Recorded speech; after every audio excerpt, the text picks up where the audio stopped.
અલી મને તો ટેન્શન થઈ ગયું છે કે મારી ઓલાદ જેન્ઝીની કેટેગરીમાં આવે છે.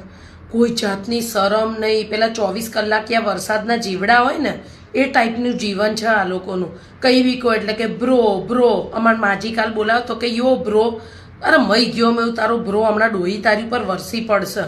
તો અને કંઈ બી કહી એટલે કે યો યો. આટલી વાર તો યો હની સિંગ એનું નામ નહીં લેતો હોય જેટલી વાર આ લોકો જીવનમાં યો બોલી ગયા છે. અલી કાલ શાક લેવા ગઈ ને તો મેં કીધું ચલ તને લસ્સી પીવડાવું કીધું.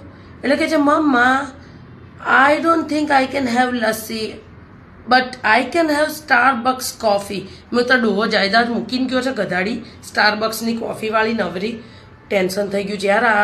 આ નહીં જીવાય આ લોકોને જોડે. મોત લાવશે આ લોકો આપણને. દુનિયા જ અલગ છે. મારા ભાઈના છોકરાએ બોલ નોકરી મૂકી દીધી. ગાંડીનો કે છે 10-12 દિવસ કે મૂડ નહોતો કામ કરવાનો અને કે રજા માગી મારા બોસે ના પાડી દીધી તો 50,000ની નોકરી મૂકી દીધી. બોલો લો. અને ગાંઠતો જ નહીં, એની મરજીથી જ ચાલે.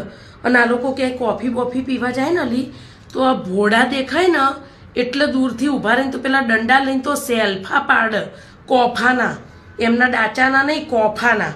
આટલા તાઇફા ઓછા હતા પેલા આઈફોનના અરીસા સામે ઊભા રહીને બાયલા વેડા કરવાના તા નવા તાઇફા આવ્યા છે બોલ સ્ટારબક્સના કોફાના. હું તો કંટાળી ગઈ છું અલી. મને તો મારું ભવિષ્ય બહુ અંધકારમય દેખાય છે આ જેન્ઝીની હોળીમાં. કંઈ બી કહો એટલે કંઈ